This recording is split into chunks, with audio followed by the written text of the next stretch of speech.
Bonjour à tous, aujourd'hui je vais vous parler de Made in Abyss et de pourquoi c'est une très bonne œuvre que je vous conseille fortement d'aller regarder. Cependant, je tiens quand même à vous prévenir, Made in Abyss ne lésine pas sur le dramatique et le traumatisme d'assombrissement. Alors, pour les âmes sensibles, c'est à vous de voir.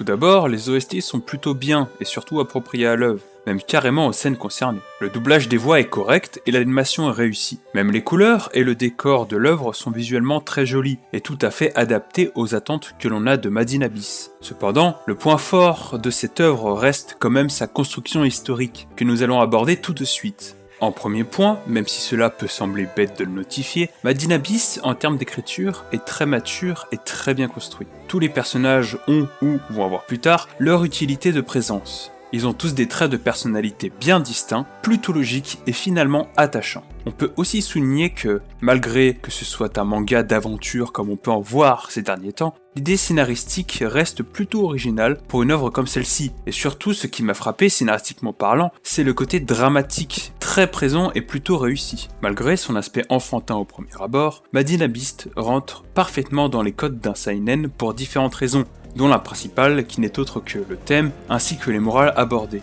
On en conclut rapidement que l'œuvre reste sérieuse, mature et concrète en tout point.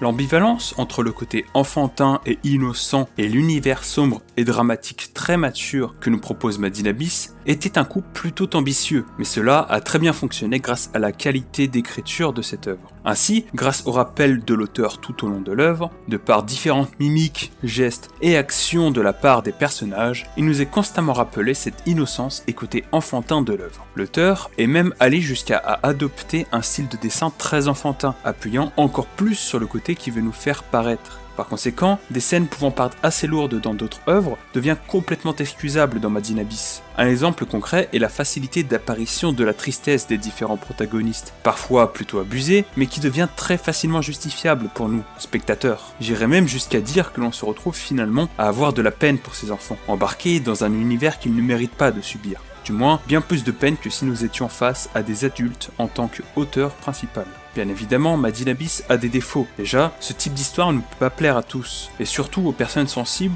ou personnes traversant une phase un peu dure de leur vie. En plus de ça, l'auteur met la barre assez haut en ce qui concerne la violence du malheur qui s'abat sur ses enfants. Et même si cela, à mes yeux, est un avantage scénaristique, ainsi qu'un passage justifié pour son histoire, je peux comprendre que ce point-là puisse être critiqué, car pas tout le monde est ouvert à ce genre de médias. Certains penseront que j'ai oublié de parler en défaut du fait que Made in Abyss ne convient pas forcément à tout type de public. Mais à mes yeux, cela est justement un point positif. Je m'explique. À vouloir tout le temps faire des œuvres standardisées, family-friendly et adaptées à tous, on en arrive souvent au même résultat, c'est-à-dire une œuvre presque vide de sens, plate, complètement rincée de ce qu'elle était de base, et souvent plus du tout originale de par les codes instaurés aux œuvres voulant être accessibles à tous. Avec Made in Abyss, on touche peut-être moins de gens, mais c'est aussi ça qui fait que cette œuvre sort du lot, au final.